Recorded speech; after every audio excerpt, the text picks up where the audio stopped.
आहे इकडं. भाजी मार्केट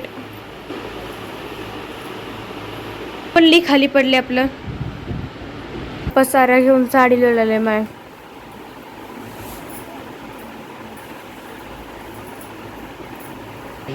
तर जाऊत आपण आज माझ्या भाऊजाईच्या घरी.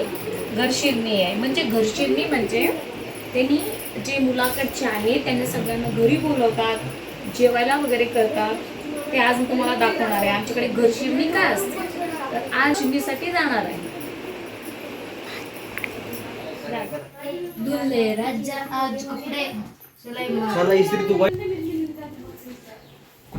तिकडं त्या रूम कपडे चेंज करते तिकडं जा. चला मी आज तुम्हाला माझ्या घरचे जे फॅमिली मेंबर्स आहेत माहेरचे त्यांच्या सगळ्यांची भेट घालून देते. आता हे ऑलरेडी व्हिडिओ खूप उशिरा अपलोड करत आहे मी. सगळ्यात महत्त्वाचं तुमचं सगळ्यांचा वेलकम आहे या घरामध्ये. हे आहे पप्पाचं घर. जेव्हा भावाच्या लग्नासाठी मी आले होते. ही माझी पुण्याची बहीण आहे, तिची मुलगी. ही मुंबईची बहीण आहे, तिची मुलगी. म्हणजे आपलेच घरचे आहेत सगळे इकडे. बहिणीच्या मुली आहेत, आई वडील मावशा ते सगळे. ही पुण्याची बहीण आहे, तिची मोठी मुलगी आहे. त्यानंतर आता मी तुम्हाला घेऊन जात आहे. हे माझे मिस्टर आहेत. सगळ्यांना फक्त हाय करायला सांगते. आणि त्यानंतर ही पुण्याची बहीण आहे, तिची छोटी मुलगी आहे. आणि हे पुण्याचे भाऊजी आहेत. असंच तुम्हाला सगळे फॅमिली मेंबर्स. ही आहे मुंबईची बहीण जी मोठी आहे माझ्यापेक्षा. मी 2 नंबरची आहे, ती 1 नंबरची आहे. आता इकडे आपण भेटणार आहे माझा मावस भाऊ, माझे छोटी मावशीचा मोठा मुलगा. त्यांना 2 मुलंच आहेत फक्त. परत आता मी घेऊन जाते तुम्हाला घरामध्ये. हे आहेत माझे मुंबईचे म्हणजे मोठे भाऊजी. हे कपल आहे, मोठे भाऊजी मोठी बहीण. त्यानंतर मी. आता येणार आहे माझी छोटी बहीण, पुण्याची बहीण. ही आहे पुण्याची बहीण आणि तिची मुलगी आहे ही छोटी. आता आम्ही जाणार आहे नवरदेवकडे. नवरदेव कपडे चेंज करतोय नवरीला भेटण्यासाठी. खूप एक्साइटेड आहे तो. आता त्याची तयारी चालू आहे. कपडे इस्त्री करू का दुसरे कोणते कपडे नवीन घालू, तो बघायला बी तयार नाही. बघा आम्ही व्हिडिओ काढतोय पण त्याचं लक्ष आहे की कधी कधी मी जाऊन नवरीला भेटणार आहे.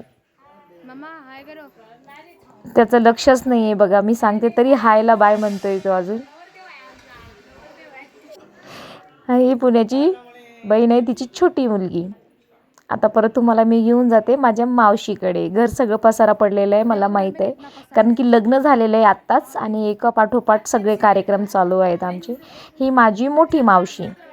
तरी एक मावशी अजून मोठी यामध्ये मिसिंग आहे. सर्वात मोठी मावशी ही 2 नंबरची मावशी आहे माझी. त्यानंतर मम्मी आहे माझी 3 नंबरच्या. हे माझे मम्मी आहेत. आणि माझी आजी पण आहे 1 नंबरची मावशी. ते गेल्या आहेत ॲक्च्युली. लग्न वगैरे झालं नंतर थोडं काम होतं म्हणून गेले ते. ही माझी आजी, मम्मीची मम्मी. ही माझी आजी आहे. ह्या आजीला 100 वर्ष झालेले आहेत. आता या आजींना पण मी अमृत ज्यूस देऊन आलेली आहे. ही माझी सर्वात छोटी मावशी. अशी ही फॅमिली आहे. आता भरपूर जण होते ॲक्च्युली.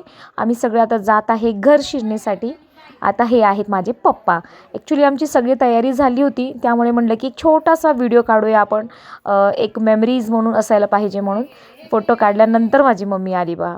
तर हे सगळे मावशी आजी वगैरे त्यांच्यासोबत आम्ही फोटो काढले. सगळे कलरफुल साड्या कसे छान दिसत आहे. आणि आता आम्ही निघत आहे गाडीमध्ये बसून भाऊजाईकडे जात आहे. एक असं असतं इकडे महाराष्ट्रामध्ये आणि कर्नाटकमध्ये पण भरपूर जणांच्या घरी असं असतं की लग्न झाल्यानंतर परत घरशिरणी वगैरे. मग त्यांनी बोलवायचं, आम्ही बोलवायचं. मग फक्त कपड्याचे दुकानं भरायचे कामं असतात.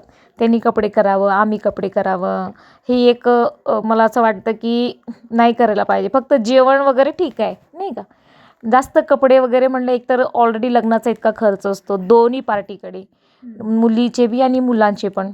फक्त गेट टुगेदर म्हणून एक फॅमिली रिलेशन वाढावं, एकमेकांना ओळखावं, एकमेकांचे संबंध चांगले राहावं, घट्ट राहावं म्हणून एक समजूतदारपणा जर असेल तर फक्त जेवायला करायला पाहिजे. पण आता तुम्ही पुढे पहा म्हणजे कसं दोन्हीकडे जे आहे खूप किती लोड येऊन जातं. आता हे माझे जे भाऊजाई आहे त्यांचा भाऊ आहे, चुलत भाऊ, तो व्हिडिओ शूट करते. तुम्ही मला दिसत असेल की कसं तो व्हिडिओ शूट करते गाडीवर बसून. कारण आम्ही म्हणलो होतो की ॲक्च्युली ते व्हिडिओ बनवतात स्वतः, एडिट करतात, क्रिएटर आहे त्या स्वतः. त्याच्यामुळे त्यांना म्हणले की एक सिनेमॅटिक शूट करून द्या आम्हाला. तर ते आता आमची गाडी जशी चालली आहे ना, तर ते टू व्हीलरवरती ते व्हिडिओ काढत आहे आमचा. त्यानंतर आता आमच्या सगळ्यांची इकडे एंट्री होते, एकदम रॉयल एंट्री, मस्त छानपैकी स्वागत फुलांनी होत आहे. आता बघा इकडे आता छानपैकी रॉयल एंट्री होत आहे आमची, छानपैकी रॉयल एंट्री होत आहे. आता ते शूट करण्यासाठी आम्हाला ते क्रिस्टल वगैरे दिलं होतं ज्यामध्ये फायर निघत असतं. हे आहे माझ्या भाऊजाईचं घर. सगळेजण थांबलेले आहेत बघा किती छान स्वागतासाठी. तर आता भाऊची वेलकम होणार आहे. नवीन नवीन जावईचं खूप छान प्रकारे स्वागत केलं त्यांनी. आता हे पप्पाला काहीतरी क्रिस्टल दिलेलं आहे त्यांनी फायर करण्यासाठी. तो एक असतो ना फायर टाईपमध्ये. मम्मीला पण दिलं होतं पण मम्मीची टाय फिश झाली. मम्मीचं तो फायर निघालाच नाही, तो म्हणजे काम केलंच नाही ते व्यवस्थितमध्ये.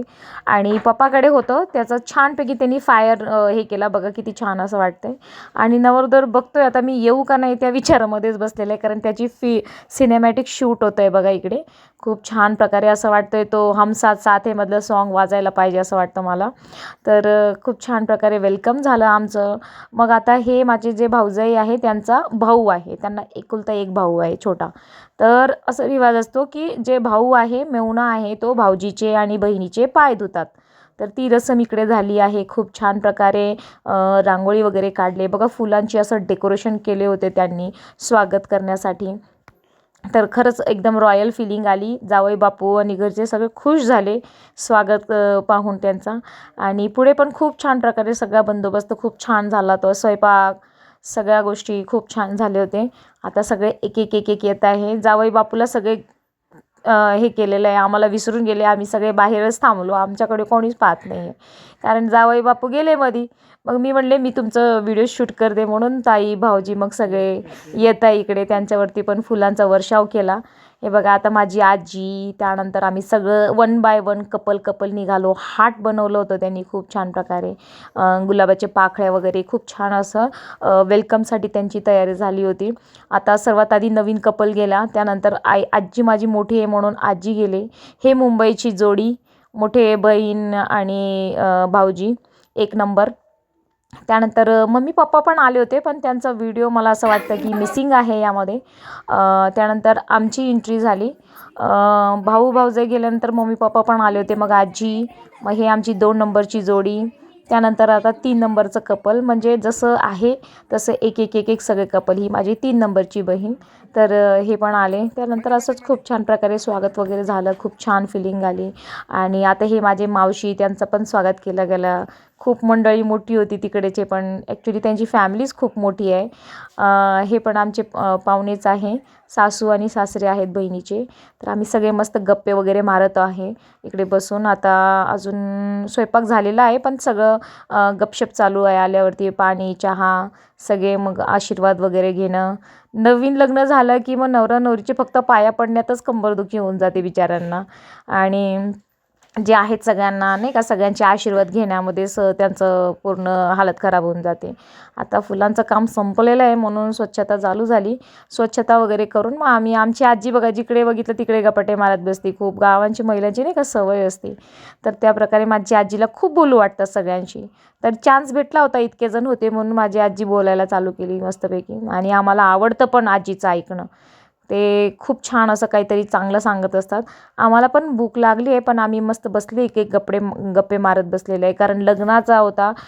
रोज एक फंक्शन, हळद, लग्न, हे ते शॉपिंग, पुरेशी झोप कोणाचीच झाली नाही आणि सगळे जाम थकून गेलो होतो. म्हणून असं ना बसल्या ठिकाणी मी तर डुलकी मारून घेतली एखादी. आता इकडे माणसांचं जेवण आहे, त्यांचं जेवण झालं की मग आमची पंगत बसणार आहे. तर आता असंच आम्ही फिरत फिरत म्हणलं बसून झोप तर होणार नाही एवढ्या गर्दामध्ये. म्हणलं की थोडंसं चक्कर मारू. तर वर येऊन पाहते तर काय इकडे सगळेजण मस्त पोळ्यांचा स्वयंपाक चालू आहे यांचा. किती छान. आता हे कर्नाटकच्या पोळ्या म्हणल्यावर खूप छान असतात. आपल्याकडे महाराष्ट्राकडे जे असतात ते मांडे असतात. त्या मांड्यामध्ये गोडपणा नसतो आणि मैद्याचे असतात. तेवढं स्वीट लागतच नाही ते. पण हां, जे कर्नाटकच्या पोळ्या आहेत आणि जे महाराष्ट्राकडचे पोळ्या आहेत त्यांच्या पोळ्या खूप छान लागतात. आता मी स्वतःला पाहते, आरसा नव्हता म्हणून मोबाईलमध्ये चेक करते मी, कुंकू जास्त लागलं का काय लागलं म्हणून. आणि खूप छान प्रकारे मस्त असं छान वाटत होतं. मस्त सगळेजण पोळ्या, भजे, पापडं, कढी वगैरे सगळं. मग आता नवरा आणि नवरी दोघे पण न्यूली मॅरिड कपल त्यांना बसवलेलं आहे. त्यांनी जेवण केलं, मग आम्ही पण जेवतो. ॲक्च्युली त्यांच्यासोबत आम्हाला पण बसवलं होतं. मग आता ते पण बसलेले आहेत आणि इकडे माझं जे आहे ताटामध्ये सर्विंग चालू आहे यांची सगळ्यांची. म्हणलं खूप भूक तर लागली आहे खूप. सकाळी नाश्ता झाला होता तसं पोट भरून, तरी पण मग सुगंध इतका वास येत होता ना खूप छान. मग असं वाटत होतं कधी भजी पापड भेटणार आहेत खायला. तर सगळ्यांना आता सर्विंग चालू आहे. गरम गरम पोळ्या, तूप. मला तर पोळ्या तसं खूप आवडतं. पण लहानपणी खूप जास्त आवडायचं, आता तितका नाही आवडत. आता हे नवरा नवरी बघा, तुम्ही बघताय शूट त्यांच्यावरती केलेलं आहे. ते किती छान गप्पे मारते. फक्त एकच दिवसाचा गॅप पडला तर त्यांचं बोलणं चालूच आहे, गपशप चालूच आहे. असं वाटते किती वर्षानंतर भेटलेले आहे ते. मला वाटत नाही ते आता जेवण करणार आहे, ते गप्पेच मारत बसतील आता. तर आता त्यांच्यासाठी आम्ही एकच ताट लावलेलं आहे तिकडे फुलांचं डेकोरेशन करून, कारण त्या नवीन एका ताटामध्ये जेवायला देत असतात आमच्याकडे. आणि हे बघा भजे, पापडं, कुरड्या, रस, उलट रस होता तिकडे, कढी, मस्तपैकी जेवण ताणलं मस्त. आणि असं वाटत होतं आता झोपू, पण आम्हाला परत घरी जायचं होतं. आणि आमच्याकडे पण दुसऱ्या दिवशी घरशिरणीचा कार्यक्रम आहे. आता आम्ही मुलींकडे आलो, नंतर आम्ही दुसऱ्या दिवशी आमच्याकडे हे सगळी मंडळी येणार आहे. मग आम्हाला पण घरी जाऊन कपडे करायचं, स्वयंपाकाचा सगळं बेत काय आहे ते सगळं पाहायचं होतं. म्हणून घरी येऊन आराम करायचा प्रश्न नव्हता. त्याच्यामुळे आम्ही लवकरात लवकर निघून आलं. आता इकडे जेवणाची पंगत झाली, आता इकडे कपडे करायचं. मग असं वाटतं हे सगळं कुठेतरी ना जे घरचे आईवडील आहेत त्यांना जास्त खर्च बसतो. तर ना जिकडे हे घरशिरणी का केलं जातं, म्हणजे एकमेकांशी रिलेशन वाढावं. दोन फॅमिली असतात, तर एक फॅमिली दुसऱ्या फॅमिलीला ओळखावं, त्यांचं नातं घट्ट व्हावं, यावं जावं, एकमेकांना जेवण वगैरे करावं, इतकापर्यंत हा चांगला आहे रिवाज. पण हे जे रिवाज आहे कुठे कुठे तर सोनं पण ठेवलं जातं घरशिरणीला. हा असं वाटतं ना म्हणजे आई वडिलांना लुटायची पूर्ण तयारी आहे हे. आणि हा फालतूचा आहे रिवाज. कारण की जेव्हा कपडे लत्ते म्हणतो ना, तर ते आपण दुकानवाल्यांचा फायदा करून देतो आपण. कारण घरच्यांचा तर याच्यामध्ये काही हे नसतो. आम्ही त्यांना करावं, त्यांनी आम्हाला करावं, यामध्ये फायदा कोणाचा होता? फक्त दुकानदाराचा होता. कारण त्यांना पण कपडे घ्यावं लागतं, यांना पण कपडे घ्यावं लागतं. तर मला असं वाटतं, हे माझं मत आहे, प्रत्येकाचं मत वेगळं असतं, पण मला हा अति होतं. कारण ऑलरेडी मुलीकडचे असो किंवा मुलाकडचे असो, लग्नाचा खर्च म्हणजे खूप असतो. आजकाल तर खूप ट्रेंड झालेलं आहे, लग्न म्हणजे फक्त उधळपट्टी. त्यामुळे परत त्यामध्ये अजून हे घरशिरणी आणि हे सगळं ना मला असं आवडलं नाही, म्हणजे आवडत नाही मला असं तरी. हां, जेवणं वगैरे ठीक आहे, तुम्ही आमच्या घरी या जेवायला, आम्ही तुमच्या घरी या जेवायला, जेवण्यापर्यंत ठीक आहे. पण प्रत्येकाचं वेगळं वेगळं असतं. तर आता बघा सगळ्यांना त्यांनी कपडे केले आमच्याकडच्यांना. मम्मी, पप्पा, आम्ही 3 भाऊ, आम्ही 3 बहिणी, आमचे मिस्टर, त्यानंतर नवीन भाऊजाई त्यांच्यासाठी, मावशी, सगळ्यांना म्हणजे जितके मेंबर जातात त्या सगळ्यांना कपडे करावा लागतं त्यांना. परत ते आमच्याकडे जितके मेंबर येतील आम्ही त्यांना कपडे करायचं, असा हा रिवाज आहे. तुमच्याकडे पण असा रिवाज असेल तर मला सांगा, आणि तुमचं काय मत आहे या बाबतीत ते मला सांगा. जशी परिस्थिती असते डे टू डे लाईफमध्ये सगळ्या गोष्टी बदलत असतात, तर रिवाज पण बदलायला हवं. जे झेपतं, जे चांगलं आहे त्या गोष्टी करायला पाहिजे. उगाच ते दुकानदाराचे घर भरायचे कामं नको करायला. बघा आता माझी मावशी पिशवी भरते कपडे साडी घालून. तर आम्हा सगळ्यांना ॲक्च्युली एकच सेम प्रकारचं साडी घेतलं होतं, कोणाला भेदभाव नको व्हायला म्हणून. आता बघा ह्या मुली बसलेल्या आहेत, त्या मुलींना पण त्यांनी साडी किंवा एखादा काहीतरी गिफ्ट दिलेलंच आहे त्यांनी. आणि म्हणजे एक जेवढे जितके पण लेकरं वगैरे पण गेले ना त्यांना पण काही ना काहीतरी ॲज अ गिफ्ट म्हणून देत असतात. आता हे माझी 2 मुलं आणि माझी बहिणीचा 1 मुलगा, तर त्यांना पण टावेल टोपी म्हणा काहीतरी काय असं गिफ्ट वगैरे जे असतील ते करावंच लागतं. तर हा एक वाढवा जे आपण म्हणू शकतो. बघा किती मंडळी आलेली, इतका लोकांना परत एकदा जेवणं खाणं पिणं म्हणजे खूप जास्त लोड होऊन जातं. आणि हे सगळ्या गोष्टी जो करतो त्यालाच माहिती असतो, इतर लोक एन्जॉय करून घेत असतात त्यांना. असं माझी फिलिंग आली आम्ही स्वयंपाकाच्या बाया झाले का काय असं वाटलं मला. कारण आम्हाला सगळ्यांना वाईट वाटू नये म्हणून सगळ्यांना एकच साडी घेतली होती त्यांनी सेम. इव्हन बाहेर आल्यावरती परत बघा मंदिराकडे जायचं, परत मंदिराचे दर्शन घ्यायचं देवाचं. आणि परत एकदा आम्ही घरी येताना हा भाऊ आहे आणि हा छोटा भाऊ आहे, एक चुलत भाऊ एक सक्का भाऊ आहे. त्यांनी परत बहीण आणि भाऊजीचे पाय वगैरे धुवायचे, पूजा वगैरे करायचं आणि बहिणीला अलविदा करायचा. हा एक असतं सगळं असे रिच्युअल्स. या सगळ्या गोष्टी खूप छान असतात, म्हणजे इमोशनल करणारे असतात. पण जी परंपरा आहे ते करावंच लागतं. आता सगळेजण थांबलेले, सगळ्यांचं थोडं थोडं शूट घेतलेलं आहे आम्ही. आणि काहीतरी जे भाऊजी आहे ते दक्षिणा द्यायचं असतं मेहुण्याला. तर आता अलविदा झालेला आहे, आम्ही सगळे बसलेले गाडीमध्ये.